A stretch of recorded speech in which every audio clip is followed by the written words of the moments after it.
శ్రీమాత్రే నమః. నారాయణి టాక్స్ ప్రేక్షకులకు స్వాగతం.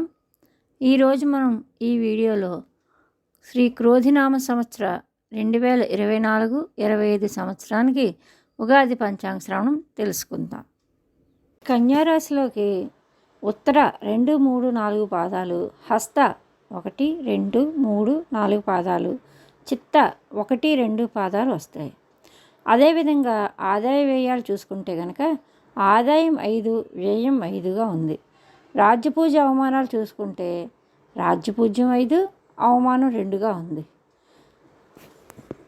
కన్యారాశి వారికి 2024-25 ఈ సంవత్సరం కన్యారాశి స్త్రీ పురుషులకు గురుడు భాగ్యస్థానంలో, కేతు వ్యయంలో, శని షష్టంలో, రాహు సప్తమంలో సంచారం జరుగుతుంది. ఈ రాశి వారికి తెలిసిన దానికన్నా ఇంకా తెలుసుకోవాలని చాలామంది గురువులను సందర్శించి జ్ఞానాన్ని పెంచుకోవాలని తాపత్రయపడతారు. తమ విశ్వాసాలను బాగా ఆచరించాలని బలంగా నమ్ముతారు. వివాహ సంబంధాల విషయంలో ప్రథమార్థం కంటే ద్వితీయార్థంలో కొంత బాగుంటుంది. సోదరవర్గీయులతో సామరస్యంగా ఉండడానికి ప్రయత్నాలు సఫలమవుతాయి. ఉన్నత విద్యను అభ్యసించాలనే వారికి మంచి సమయం. సంఘంలో గౌరవం కోసం ఎక్కువ శ్రమిస్తారు, వృధా శ్రమ అవుతుంది. రోజువారీ పనుల్లో కొంత ఆలోచన ధోరణితో వ్యవహరిస్తారు. ఇది మీకు ఎంతగానో ఉపయోగపడుతుంది. ధనం చేతికి వచ్చినా కూడా దాన్ని ఉపయోగించడంలో కొంత విఫలమవుతారు, జాగ్రత్తగా ఉండాలి. వివాహాలు ఆలస్యంగా అయినా కూడా కొంత కంగారు పడకుండా వేచి చూచుట చెప్పదగ్గ సూచన. దగ్గర ప్రయాణాలు కలిసి వచ్చును. ఇరుగు పొరుగు వారితో స్నేహం పెరుగును.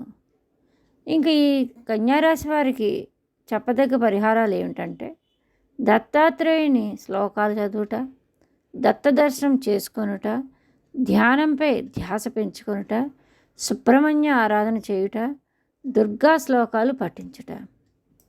అదేవిధంగా ఈ రాశివారు ఏ దానాలు చేసుకోవాలంటే ఉలవలు, మినపప్పు దానంగా ఇవ్వాలి. అది ఏ వారమైనా ఇవ్వండి, మనసు ప్రశాంతంగా ఉంచుకొని ఇవ్వండి. ఈ ఫలితాలు కేవలం గోచారంపై మాత్రమే చెప్పబడింది. మన జాతక చక్రంలో గ్రహాల యొక్క స్థానాలు బాగుండి, దశ అంతర్దశ బాగుండి, అష్టకవర్గులో బలం బాగుంటే మనకి ఇందులో ఇబ్బందులు వచ్చే అవకాశం ఉండకపోవచ్చును. ఇది కూడా గ్రహించగలరు. పూర్తి జాతక విశ్లేషణ చేయించుకుంటేనే మనకి పూర్తి వివరాలు తెలుస్తాయి. మీ దగ్గరలోని జ్యోతిష పండితులను కలిసి పూర్తి జాతక విశ్లేషణ ఏమైనా ఉంటే చేయించుకోగలరు. శ్రీమాత్రే నమః.